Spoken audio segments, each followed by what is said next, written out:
አሰላሙ አሌይኩም ወረህመቱላሂ ወበረካቱ። ሀባይብ እንዴት ናቸው? ሰላም ናቸው? ሁሉ ሰላም ከኔ ጋር አልሐምዱሊላህ ሁሉ ሰላም ነው።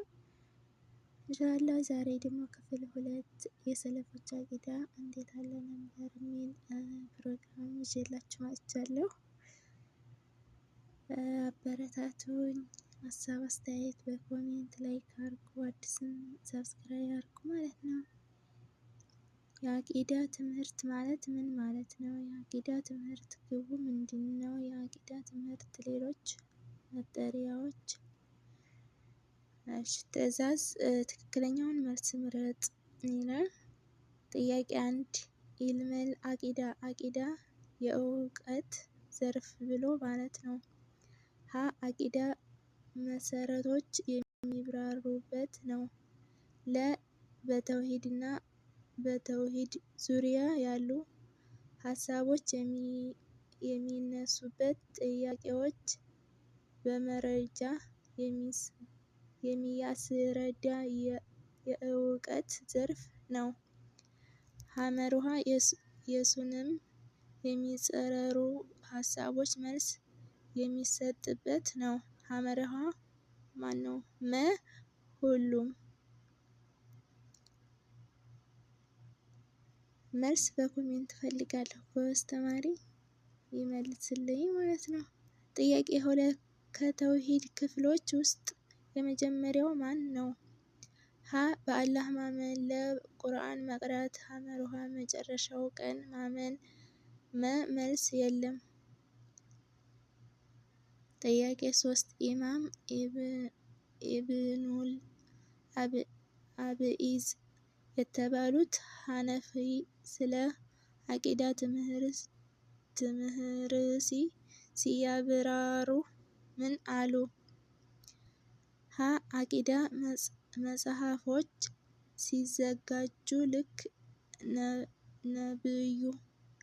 ነብዩ ሰለላሁ ዐለይሂ ወሰለም ለጅብሪል በመለሱበት ቅደም ተከተል ነው ይላሉ። ለ ምንም አላሉም። ሐመሩሃ ሁሉም መልስ ነው።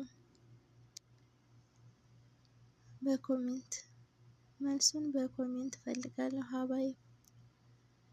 እሺ ጥያቄ 4 ኢልመል አቂዳ ከተሰጡት ስያሜ መጀመሪያው ይባላል። ሀ ሱና ይባላል፣ ለ መንገድ ይባላል፣ ሐመሩሃ ሀናለ።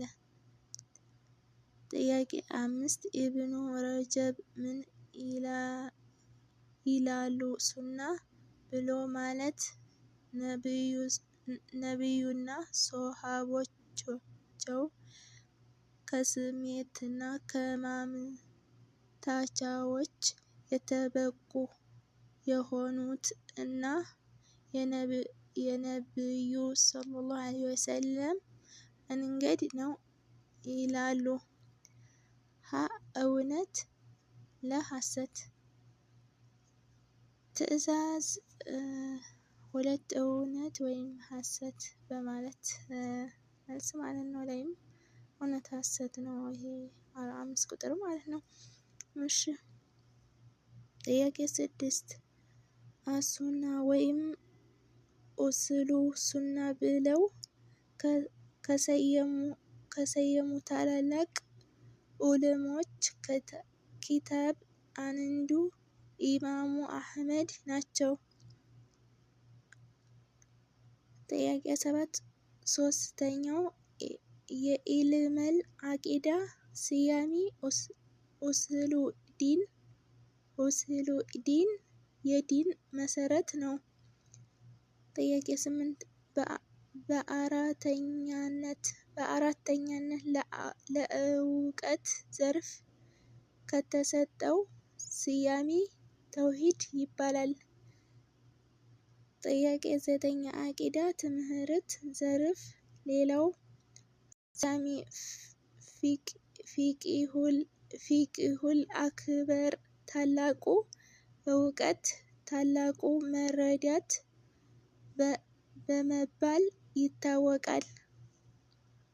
ጥያቄ 10 ስድስተኛው የኢልመ አቂዳ ስያሜ አሸሪዓ ይባላል። እና ወዶች ይሄን ይመስላል። መልስ በኮሜንት ተፍ ተፍ በሉ ጎበዝ ተማሪ እና አበረታቱኝ ውዴዋ።